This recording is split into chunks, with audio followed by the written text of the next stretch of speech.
perteneciente al trayecto 3, tramo 2, sección 2 de fisioterapia. Voy a hablarles de la irrigación del corazón, drenaje venoso del corazón y la circulación mayor y menor. Hablaremos de la irrigación del corazón. El corazón, como todo tejido, necesita de nutrientes y de oxígeno para su correcto funcionamiento. Por lo tanto, también necesita de estructuras que lleven la sangre hacia él y de estructuras que drenen la sangre desoxigenada de vuelta a los pulmones para que pueda oxigenarse nuevamente. El aporte sanguíneo hacia el músculo cardíaco depende de su actividad celular. En estado de reposo recibe 1 mililitro de sangre por minuto por gramo de tejido, lo que hace aproximadamente 200 a 200 mililitros de sangre sobre minuto. En algunos casos, si el consumo de oxígeno aumentase y el flujo no cubriera las demandas requeridas, se produciría un episodio isquémico. La irrigación se va a llevar a cabo por las arterias encargadas de irrigar el corazón, que serán las coronarias, derecha e izquierda. Irrigación arterial. Aorta ascendente. Es la primera porción de la aorta que abarca desde el corazón al comienzo del arco aórtico. Y en ella se originan las arterias coronarias izquierda y derecha. Nace en la raíz de la aorta, antes de la salida del pericardio y en su reflexión ascendente al arco de la aorta. Presenta una dilatación en su origen denominada bulbo de la aorta, que corresponde a la visualización exterior de los senos aórticos o seno de Valsalva, de los que se originan sus dos únicas ramas arteriales ya mencionadas, arteria coronaria derecha y arteria coronaria izquierda. En su cara anterior, el tercio medio posee una estructura de tejido conectivo y adiposo que la rodean en forma oblicua. El corazón se encuentra irrigado arterialmente por estas dos ramas, la cual regula el flujo de sangre desde el ventrículo izquierdo, es decir, desde acá, desde el ventrículo izquierdo hacia la aorta como tal, sería en esta dirección. Dichas arterias irrigan el miocardio y el epicardio. El endocardio está irrigado por disfunción. Arteria coronaria izquierda. Nace del seno coronario izquierdo y se dirige hacia el lado izquierdo del corazón por el surco coronario, pasando posterior a la arteria troncopulmonar y anterior al atrio izquierdo. Posterior a la arteria troncopulmonar, atrio izquierdo y arteria. Esta tiene un trayecto muy corto, específicamente de 2 a 10 milímetros, para dar lugar a sus ramas terminales. Arteria circunfleja, arteria interventricular anterior.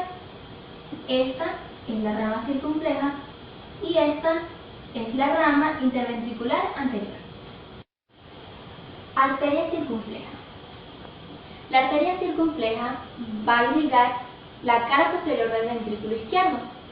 Luego de bifurcarse, sigue el surco coronario hacia el lado izquierdo del corazón y da la vuelta a este surco hacia la cara diafragmática o la cara posterior de este órgano, dando como resultado ramas principales. Ok, la primera va a ser la rama marginal izquierda, que se va a encargar de irrigar el borde lateral izquierdo del corazón. La rama marginal va a ser esta que se ve así, al igual que esta que está acá. Luego vamos a tener las ramas del atrio izquierdo. Estas son las que vamos a encontrar en la cara posterior a la aurícula izquierda. Van a ser estas pequeñitas que se van a extender acá. Recordemos que esta es la rama circunfleja y de aquí su ramificación. Luego vamos a tener la rama posterolateral izquierda. Esta la vamos a encontrar acá. Van a ser esta y esta. Luego vamos a ver las ramas atrioventriculares izquierdas. Las vamos a encontrar en esta porción. Es todo el recorrido de esta rama. Si se puede apreciar en la imagen, se ve un poco borrosita, pero es porque ella se encuentra hacia la parte posterior del corazón, es decir, en su cara diafragmática. Arteria interventricular anterior, o también es llamada arteria descendente anterior. Ella va a irrigar la cara anterior y lateral del ventrículo izquierdo, además del tabique interventricular por sus ramas septales.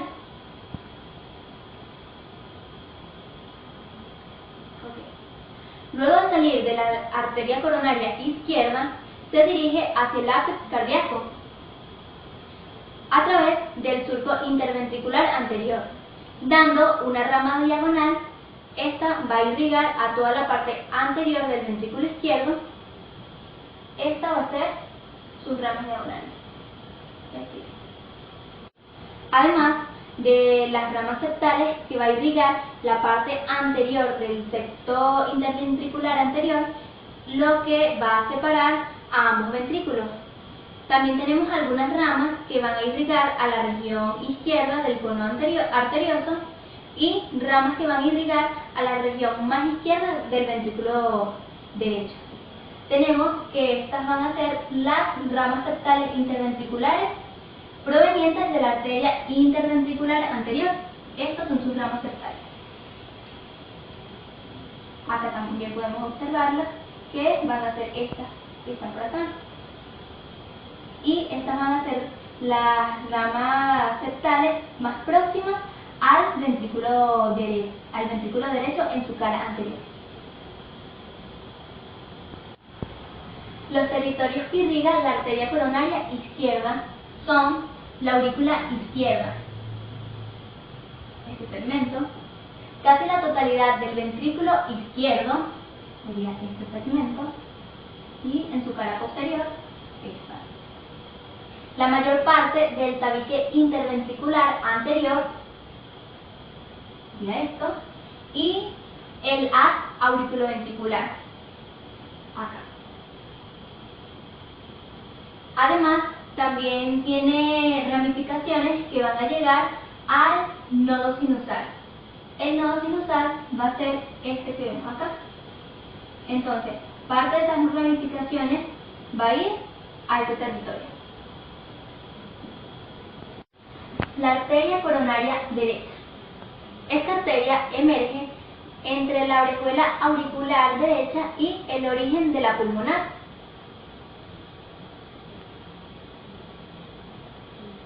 Se introduce en el surco coronario. Su recorrido va a ser de 3 a 4 milímetros, un recorrido que llega a alcanzar el surco interventricular posterior, el cual se introduce denominándose entonces arteria ventricular posterior. Para ser un poco más específico, se dirige hacia la parte anterior por 1 o 2 centímetros. Luego, bruscamente, se dirige al surco auriculoventricular derecho, aquí,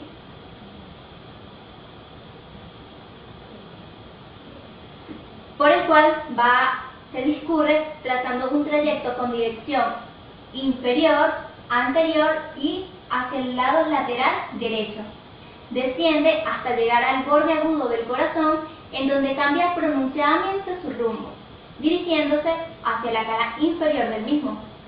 Al llegar a la cruz del corazón, surgen unas de sus ramas principales. Entre sus ramas principales vamos a tener la arteria interventricular posterior, que va a dar ramas septales. Vamos a tener la arteria marginal derecha y la arteria del nodo sinoatrial.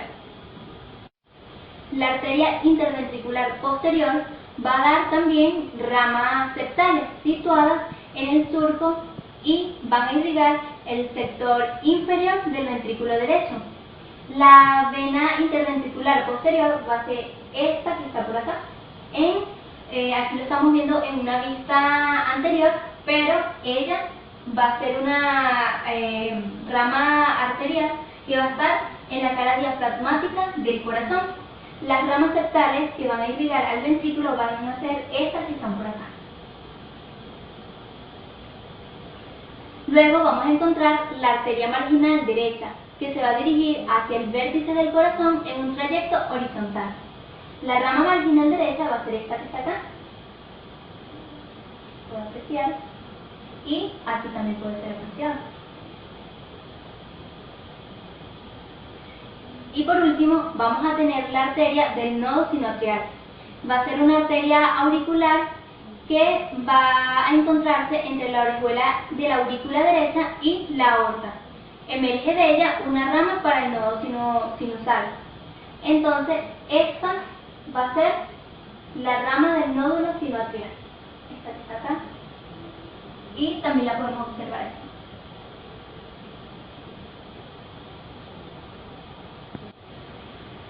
La arteria coronaria derecha va a irrigar la aurícula derecha. Todo este territorio va a irrigar casi todo el ventrículo derecho, acá, y parte del tabique interventricular posterior, es decir, acá. El nodo auriculoventricular va también a estar irrigado por la arteria coronaria derecha y en algunos casos también va a irrigar el nodo sinusal. El sector del nodo sinoatrial va a ser este que está aquí y también lo vamos a observar acá.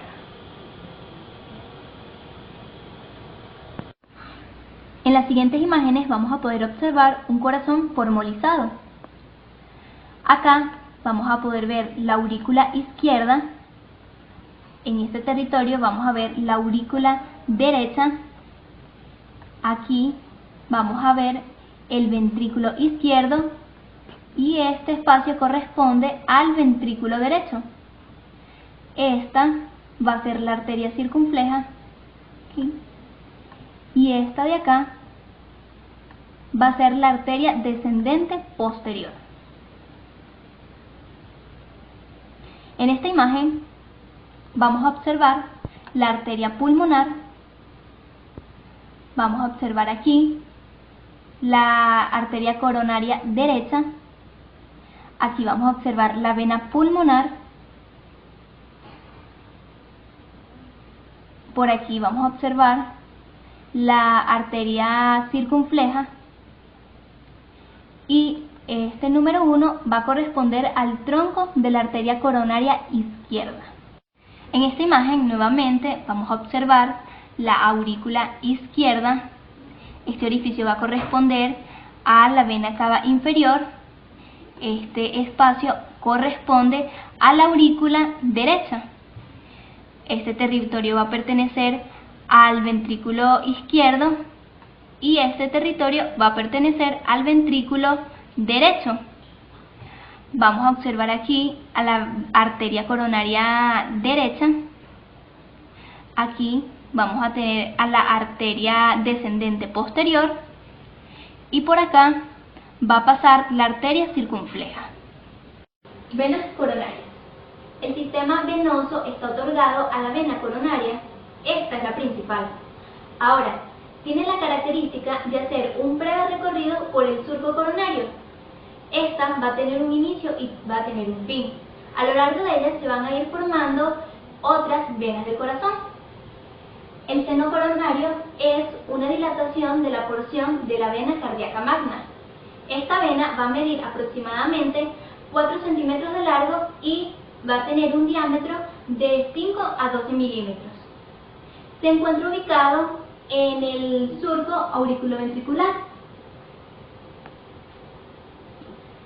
Esta vena va a nacer del ápex del corazón, va a ascender, se va a ir lateral y luego posterior al corazón. Ella va a desembocar en la aurícula derecha por debajo de la vena cava inferior y va a atravesar la válvula llamada válvula de Tebecio. Recordemos que así como tenemos arterias coronarias, vamos a tener venas coronarias. Entonces, como mencionábamos anteriormente, la vena cardíaca magna va a ser la más grande y la más importante. Esta vena tiene la particularidad de que se va a intersectar con la arteria ventricular anterior y la circunfleja, formando un triangulito que se le conoce como triángulo de Mouchet. Vendría siendo de aquí a aquí, haciendo la intersección en este lado.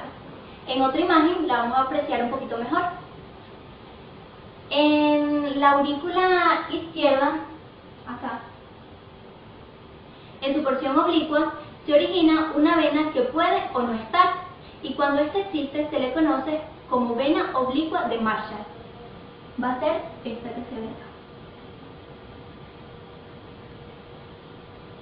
La mayoría de las veces, esta no se halla y se transforma en un ligamento que representa un vestigio de la vena cava inferior atrofiada y se le conoce como ligamento de Marshall. Ahora, toda esta porción va a estar unida con la famosa vena cardíaca magna y va a dar vuelta hasta llegar al seno coronario. Justamente en la cara posterior se van a encontrar algunas venas que serán afluentes de la vena del seno coronario. Vamos a encontrar la vena cardíaca posterior, esta que vemos acá, que va a nacer en el lado lateral del ápex del corazón, va a ascender y va a llegar a la intersección de la vena cardíaca magna y el seno coronario. Estas otras venas que se pueden ver acá son venas del corazón, pero estas no van a ser tan afluentes del seno coronario. Estas van a atravesar los pequeños agujeritos que se llaman foraminas directamente en el corazón. La que sí también puede ser una vena afluente del seno coronario es la vena cardíaca media, que la encontramos en la parte más posterior del corazón, ubicado específicamente en el surco interventricular posterior. Luego tenemos otra vena que viene directamente recorriendo toda la porción del surco coronario derecho y toda la región que corresponde a esta vena se le va a conocer como vena cardíaca menor. Va a ser esta.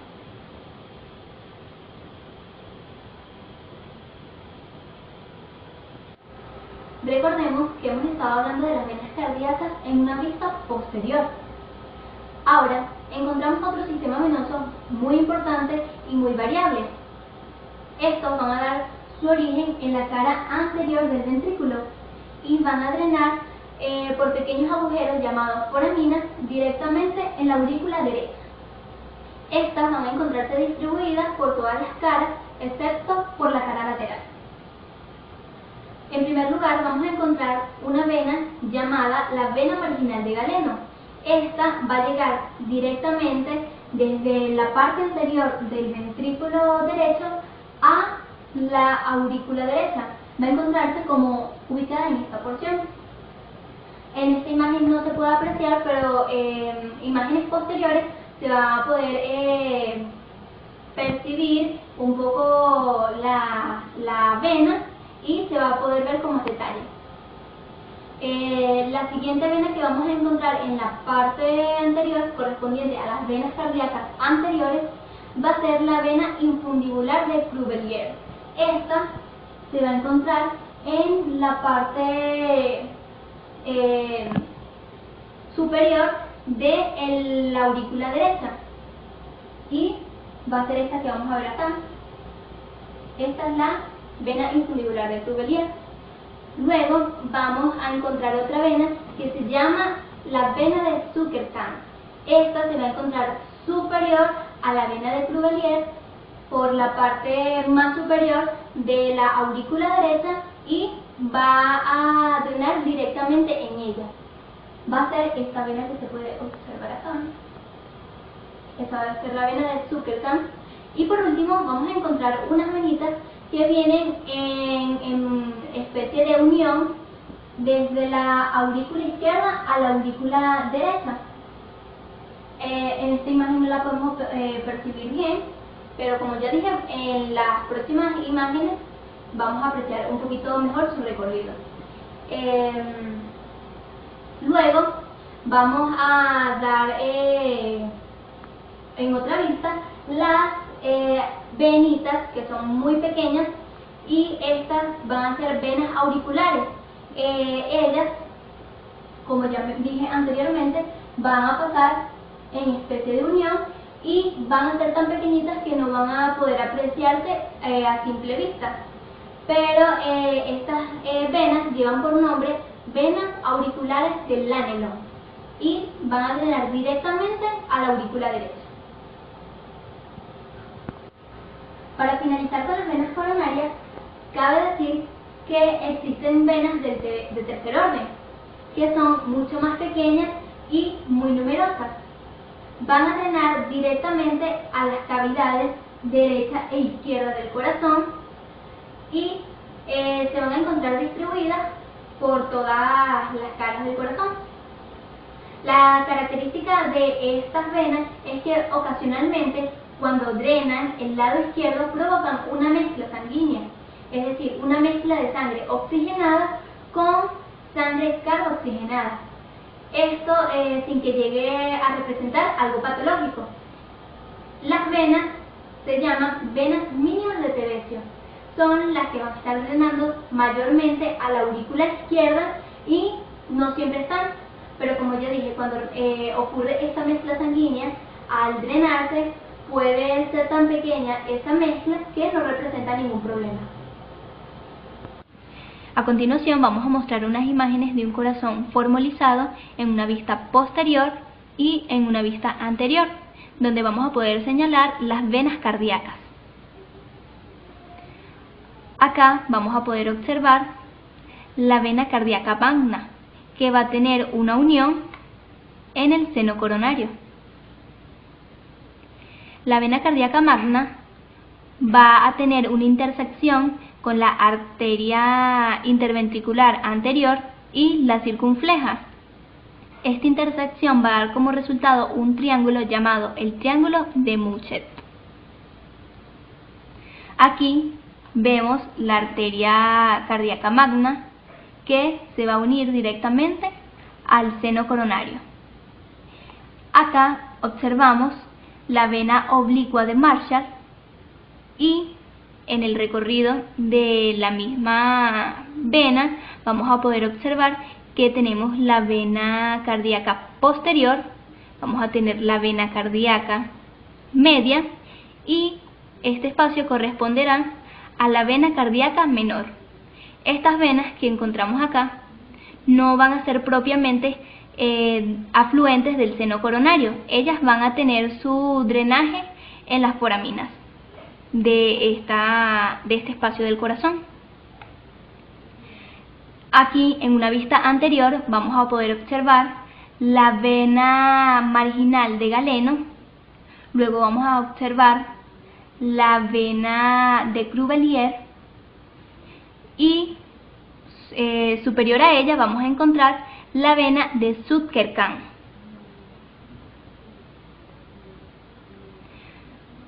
En esta imagen vamos a observar la vena que va a crear una unión entre el ventrículo izquierdo y el ventrículo derecho, y esta vena son las venas auriculares que se van a llamar venas auriculares de Lanelón. Luego, distribuidas a lo largo de todo el territorio del corazón, vamos a encontrar las venas de tercer orden que van a corresponder a las venas mínimas de Tabecio. Ok. En esta imagen, ya ubicadas todas las venas, vamos a ver que el punto en el cual van a desembocar estas venas va a ser la válvula de Tebecio, que se va a encontrar posterior al orificio de la vena cava inferior y va a estar a su vez atravesando el seno coronario. La circulación. La función principal del sistema cardiovascular es el transporte. La sangre actúa como vehículo de transporte de oxígeno, nutrientes, desechos celulares, hormonas y minerales. El sistema cardiovascular puede compararse con una bomba que contiene válvulas unidireccionales y un sistema de tuberías que son los vasos sanguíneos por el cual va a circular la sangre.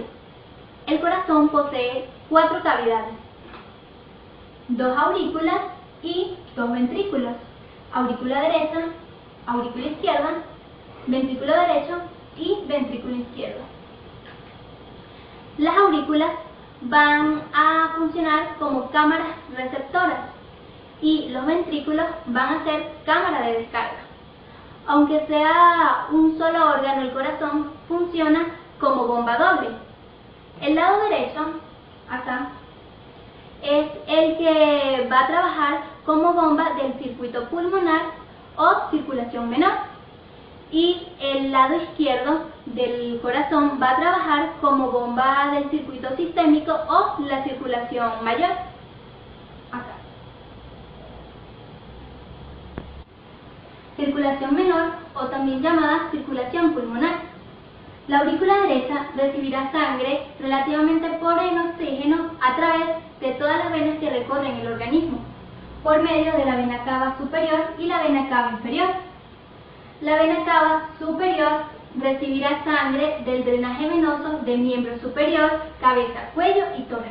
Y la vena cava inferior recibirá sangre del drenaje venoso del miembro inferior y abdomen. La contracción de la aurícula derecha enviará la sangre a través del orificio auriculoventricular por medio de la válvula tricúspide. La contracción del ventrículo enviará la sangre o impulsará la sangre por medio de la válvula del tronco pulmonar a las ramificaciones derecha e izquierda de la arteria pulmonar, con dirección a los pulmones. Una vez en los pulmones ocurre un proceso llamado hematosis, que es un intercambio de gases entre el oxígeno proveniente del aire que entra a los alvéolos y del dióxido de carbono que envía las venas a los pulmones. Una vez finalizado ese intercambio gaseoso, la sangre va a ser enviada a las venas pulmonares superior e izquierda, ya oxigenadas, directamente a la aurícula izquierda. Circulación mayor o sistémica. Recibe su nombre porque es la que mayor distancia recorre en el cuerpo. Su función es alimentar a todos los tejidos, llevándoles sangre rica en oxígeno y nutrientes indispensables para el metabolismo celular. Aquí la sangre oxigenada entra por las venas pulmonares a la aurícula izquierda. La aurícula izquierda se contrae y enviará la sangre al ventrículo izquierdo mediante el orificio auriculoventricular a través de la válvula mitral. La contracción del ventrículo izquierdo impulsará la sangre a la arteria aorta a través de la válvula aórtica. La sangre se distribuirá a través de las distintas ramificaciones de la arteria aorta a todos los tejidos del cuerpo. Una vez la sangre en los tejidos del cuerpo, ocurre otro intercambio gaseoso, donde las células de los tejidos captarán el oxígeno y los nutrientes y a cambio liberarán dióxido de carbono que queda de la respiración celular. A manera de resumen, podemos decir que la sangre desoxigenada ingresa al corazón por medio de la vena cava superior y cava inferior a la aurícula derecha. Es enviada al ventrículo derecho, impulsada a las diferentes ramificaciones de la arteria pulmonar. Una vez la sangre en los pulmones es oxigenada, luego esta sangre oxigenada retornará al corazón por las venas pulmonares a la aurícula izquierda. La aurícula izquierda envía la sangre al ventrículo izquierdo, que luego será impulsada a las diferentes ramificaciones de la arteria aorta que será distribuida a los tejidos.